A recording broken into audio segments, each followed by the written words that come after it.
안녕하세요. 부동산을 보는 눈 리얼아이 박감사입니다. 지난달에 미국이 또 자이언트 스텝을 했는데 이제 우리나라도 금통위를 목전에 두고 있습니다. 이번 주에 금통위가 열리는데 미국 따라서 금리를 올리자니 가계부채 문제가 너무나 심각하기 때문에 주춤주춤하고 있다고 제가 지난번에 말씀드렸죠. 이번에는 어떤 모습을 보일지 다양한 의견이 나오고 있는데 일단 빅스텝을 하지 않을 수가 없는 상황인 걸로 의견이 모아지고 있습니다. 미국이 빠른 속도로 금리를 올리고 있기 때문에 한미 기준금리 격차가 지금 심각하게 벌어지고 있죠. 이를 대응하기 위해서 10월에도 빅스텝이 확실시 된다는 얘기가 이제 나오고 있어요. 환율 방어도 시급한 상황이죠.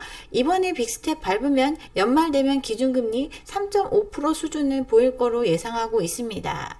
지금 앞다투어 금리를 올리는 이유 물가를 안정시키기 위한 목적도 있지만 지금 더 급한 거 한미 기준금리 역전과 환율의 문제에 있습니다. 그래서 이제 대다수가 빅스텝은 할 거라고 보고 있는 거죠. 그동안 저금리, 풍부한 유동성을 바탕으로 자산시장에 거품이 잔뜩 끼는 시간이 계속돼 왔었는데 금리가 올라가는 시즌이 되니까 이제 자산시장은 하락세를 면치 못하고 있습니다. 1억 갈 거라던 비트코인 지금 4분의 1 가격도 간당간당한 수준으로 떨어졌죠. 2만 달러 밑으로 거의 60-70%가 공중으로 사라졌습니다. 주식시장도 마찬가지죠. 상장사 10곳 중에 9곳의 주가가 하락을 했습니다. 하락장이 끝나지 않았다는 불안감이 지속되고 있고 이달에도 바닥이 어딘지를 확인하는 과정이 반복될 거라는 전망이 나오고 있죠. 그만큼 자산시장 금리에 민감한 모습을 보이고 있습니다. 부동산도 마찬가지죠. 집값이 뚝뚝 떨어지고 있고 똘똘한 채 서울 불패를 얘기했던 서울 아파트값도 19주 연속 하락하는 모습이 나타나고 있어요.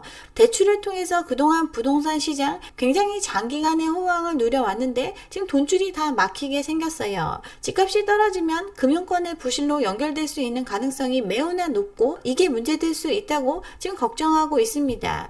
이미 살짝 건드리기만 해도 터질 수준으로 부채는 늘어나 있고 그 부채의 대부분이 바로 부동산에 있기 때문에 집값이 떨어지면 대출이 부실화되고 이는 금융권의 위기로 전이될 가능성이 매우 높은 지금 다른 나라에 비해서 우리나라가 심각하게 갖고 있는 또 하나의 큰 문제죠.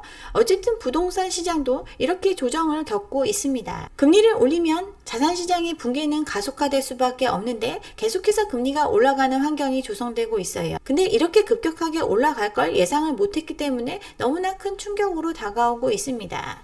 저금리 유동성에 기대서 그동안 거품을 만들어 왔던 날뛰던 시장이 이제 맥을 묻히고 하락을 하고 있고 경착륙이 우려되고 있는 시점입니다. 글로벌 환경으로 봤을 때는 빨리빨리 우리도 미국 따라서 금리 올려서 쫓아가야 하는 상황이지만 국민 모두가 빚쟁이기 때문에 하늘은 끼케야 빅스텝 0.5% 기준금리 올리는 거 이것도 주저주저하고 있습니다.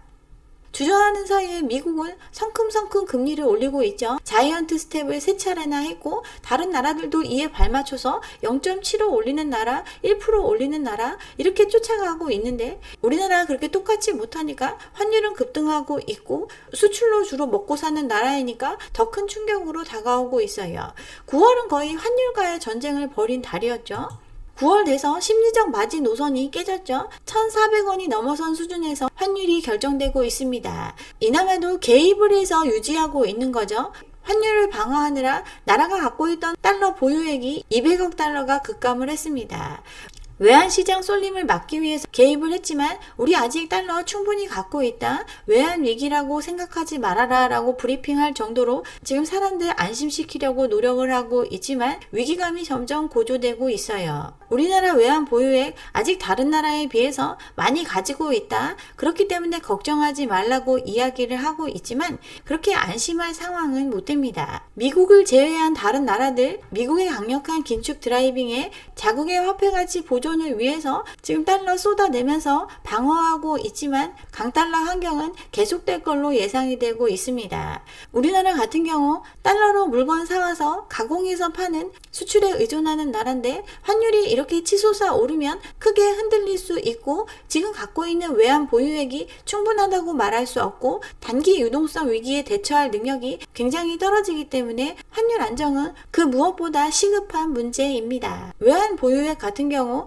위기 당시에 월 평균 70억에서 80억 달러씩 감소를 했는데 최근에는 50억 달러씩 감소했기 때문에 그때보다 적으니까 그렇게 걱정하지 않아도 된다고 이야기를 했지만 지금 아무 위기가 없는 상황이죠. 아무런 위기가 없는데 50억 달러씩 감소하고 있고 이달에만 200억 달러가 감소했다는 거, 그렇게 갖고 있던 달러를 써서 눌러놓은 환율이 1400선을 넘고 있다는 거, 이게 바로 위기의 전조라고 볼 수 있겠죠. 달러를 트럭째 쏟아붓고 있지만 대세적인 강달러 현상에 대응하기가 굉장히 어려운 상황입니다. 갖고 있는 달러를 풀어서 누른다고 눌러질 수 있는 상황이 아닌데도 지금 달러를 풀어서 누르고 있는데 근본적인 원인은 미국과 속도를 맞추지 못하기 때문이죠. 환율 1,500원은 시간 문제로 보는 사람들이 많이 늘어나고 있습니다. 이달 들어서만 연 고점을 11차례나 갈아치울 정도로 빠른 속도로 환율은 치솟아 오르고 있습니다. 킹달러 환경이 되는 이유, 미국이 치솟는 인플레를 잡기 위해서 3번 연속 금리를 자이언트 스텝 0.75%씩 올리면서 달러 강세에 영향을 줬고, 이렇게 안전한 나라, 투자할 만한 나라의 금리가 급등을 하니까 자금이 달러로 몰려서 다른 나라의 통화 가치가 떨어지게 되는 현상이 나타나게 된 거죠. 또 괜찮다는 미국과 달리 유럽이나 중국 각각의 이유로 부진하기 때문에 온리 달러인 상황이 계속되고 있습니다. 이 상황은 쉽게 해결될 수가 없어요. 환율 문제가 심각해지려고 하니까 이제 한미 통화 스와프 체결하려고 조율하고 있지만 우리만 원한다고 통화 스와프 해주는 거 아니죠? 통화 스와프를 체결하려면 미국에서 달러의 유동성 위축이 있어서 미국도 스왑이 필요한 경우에 응할 수 있습니다. 매우 희박한 가능성을 가지고 있지만 그만큼 환율 문제가 심각해질 수 있는 위기 상황에 있는 우리나라는 지금 이거라도 해보려고 지금 조율하고 있어요. 미국의 빠르고 강한 긴축 정책, 이걸 멈출 수 없는 이유, 다른 나라는 곡소리 내도 자국을 위해서라면 미국이 가야 할 길이기 때문에 계속하고 있습니다. 미국 심각한 인플레 때문에 미국 노동자의 53% 실질 임금이 줄어들고 있습니다. 인플레를 잡지 않으면 사람들 폭동날 지경이죠. 그러니 인플레 잡기를 위한 공격적인 기준금리 인상, 이거 계속될 수밖에 없습니다. 또 치솟는 물가로 매우 스트레스를 받고 있다고 사람들 불만을 토로하고 있으니 이걸 해결하는 방법, 금리 인상밖에 없기 때문에 그 길을 가고 있어요. 금리 인상에 브레이크를 걸 수 있는 거 경기 침체인데 고용시장도 견조한 모습을 보이고 있죠. 시장에서 예상했던 것보다 더 많은 신규 고용자가 생기고 실업률은 오히려 떨어지고 있습니다. 미국의 고용시장이 여전히 탄탄하게 나타나고 있으니까 세계적인 경기 침체 우려에도 기준금리 인상을 계속할 수 있는 여건이 미국에는 조성이 되어 있어요. 또 강달러가 계속되니까 미국 입장에서는 매우 좋습니다. 달러가 강세면 수입 물가를 낮출 수가 있고 이는 인플레이션 억제에 도움이 되죠. 지금 가장 우선에 두는 문제가 인플레이션인데 인플레이션을 억제하는데 강달러가 도움이 된다? 이 상황을 굳이 멈출 이유가 없습니다. 신흥국 같은 경우 통화 가치가 상대적으로 하락하면서 인플레이션이 자극이 되고 또 외화가 유출되는 위기를 겪을 수 있지만 미국이 겪는 위기가 아니기 때문에 계속 이 기조를 유지해가고 있습니다. 탄탄한 고용 지표가 발표가 되니까 긴축이 계속되는 거 당연한 일이죠. 이러니 미국의 주식시장도 급락을 했습니다. 그동안 엄청난 유동성을 풀어서 파티를 벌였던 자산시장 조정이 일어나는 건 당연한 거고 미국도 예외가 아니죠. 미국이 긴축을 하는 이유, 그동안 거저 쓰던 돈값을 올리는 조치를 통해서 정상화로 가기 위한 길입니다.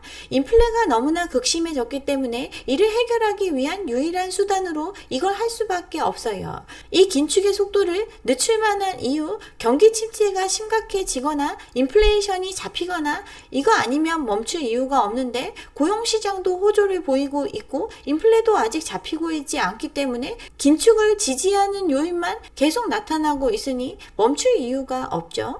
지금 유가가 내렸음에도 물가는 올라가는 현상이 나타나고 있어요. 주거비나 임금 등이 상승하면서 고물가가 장기화될 수 있는 전망이 강화되고 있으니 긴축은 필연적입니다. 미국의 긴축 기조가 바뀔 이유가 없는 환경이 조성되어 있으니 우리나라 미국에 발맞춰 따라가지 않으면 그만큼 타격을 입을 수밖에 없습니다. 이것만 해도 그런데 미국뿐 아니라 거시적 환경은 더 불안해지고 있는 게 현실이죠. 인플레의 또 원인이 됐던 게 러시아 우크라이나 전쟁인데 이 전쟁이 장기화되면서 핵 이야기가 나오고 있습니다. 푸틴이 전세 역전을 위해서 핵무기를 사용할 가능성이 제기되고 있고 진짜 미친 척 핵이라도 쓰면 세계 전쟁으로 비화될 수 있는 정세가 이어지고 있습니다. 바이든이 아마겟돈에 직면했다고 말할 정도로 이거 그냥 허튼 말이 아닐 수도 있다는 위기감이 고조되고 있는 상황이니 정말 세월이 하수상하죠. 여기에 유가가 좀 안정되면서 물가가 좀 잡히나 싶었는데 산유국들이 원유 생산량을 줄이기로 합의를 했습니다. 미국에서 인플레를 잡기 위해서 산유국들한테 굉장한 압력을 넣어왔는데 러시아와 사우디아라비아가 짝짝꿍 해가지고 감산에 합의를 했죠.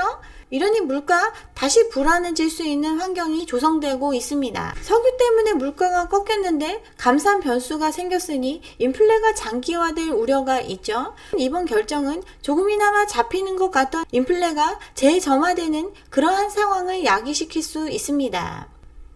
여기에 그동안 글로벌화를 통해서 비용을 낮추고 저물가의 상황을 유지시킬 수 있었던 시대에서 이제 각자 도생의 시대로 넘어가고 있죠. 자국의 이익을 위해서 벽을 쌓고 있으니 글로벌화의 이점이 사라지고 이는 또한 인플레에 영향을 주게 됩니다. 인플레가 장기화될 수 있는 요인들이 이곳저곳에서 생겨나고 있는데 우리나라 벌이는 변변치가 못합니다.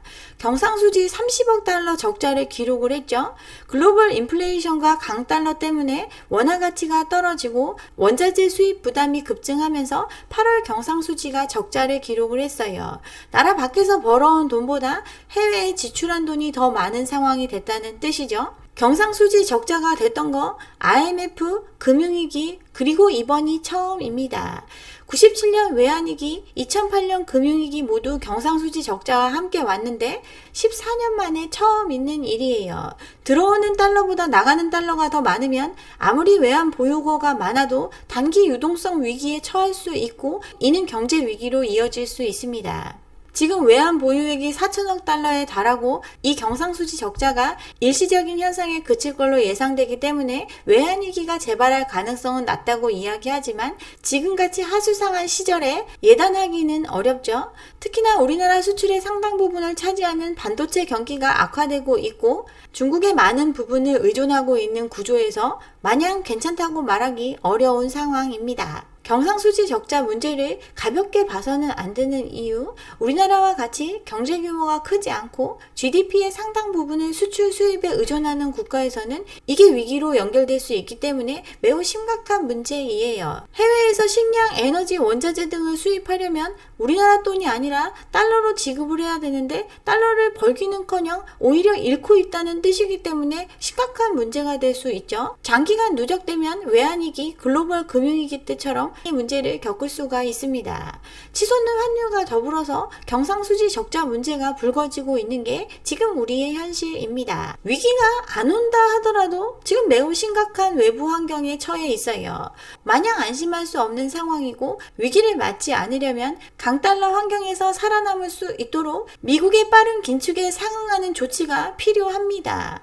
우리나라보다 잘 산다는 나라들도 이에 역행했다가 혼쭐이 났죠. 영국이 낙수 효과를 기대해서 최대 규모의 감세를 추진했다가 열흘 만에 백지화했습니다. 각종 세금 깎아가지고 경기 부양하겠다고 정책을 발표했더니 파운드와 가치가 나락으로 떨어지고 금융시장이 크게 흔들렸어요.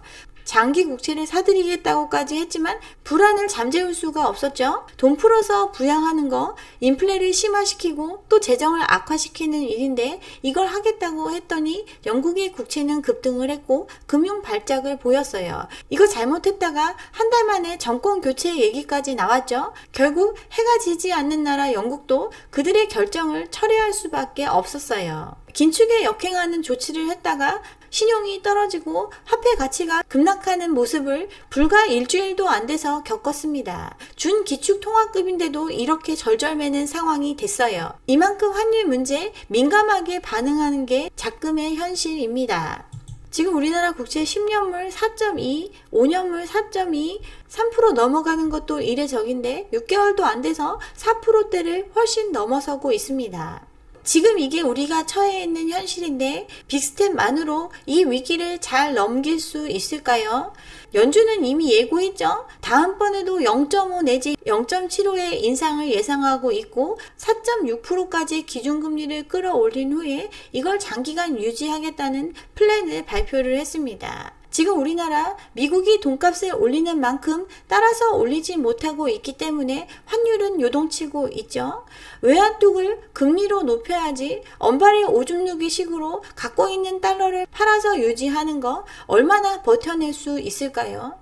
사실 우리나라 자산시장, 부동산에 낀 거품이 대부분입니다. 코로나 팬데믹 때문에 푼 유동성, 그 이전부터 저금리 기조를 통해 부동산 거품을 키워서 경기를 부양해 왔던 게 우리의 현실입니다. 경제의 종양을 키워온 것과 같죠? 코로나 팬데믹 이후로는 주식시장과 코인시장에도 이러한 거품이 끼기 시작을 했고 이렇게 키워놓은 거품 이제 도려낼 수밖에 없는 시간이 됐어요. 물론 여기에 얽혀있는 수많은 사람들이 있고 이 거품이 제거되는 과정을 통해서 그들은 눈물을 흘릴 수밖에 없습니다. 그렇지만 이러한 경제의 종양은 제거되어야 할 대상이지 그냥 둔다고 미룬다고 저절로 사라지지 않습니다. 결단이 필요하고 그들이 아플까봐 미루고 미루면서 갖고 있는 소중한 달러 펑펑 쓰지 말고 정말 위기의 순간에 이를 견뎌낼 수 있는 룸을 마련해야 할 겁니다. 빨리빨리 금리 올려서 제2의 IMF를 맞는 그러한 우를 범하지 않았으면 좋겠어요. 네, 여기까지 오늘 준비한 내용이고요. 오늘 제 영상이 좋았다면 좋아요와 구독 잊지 마시고 다음 영상도 함께 해주시기 바랍니다. 감사합니다.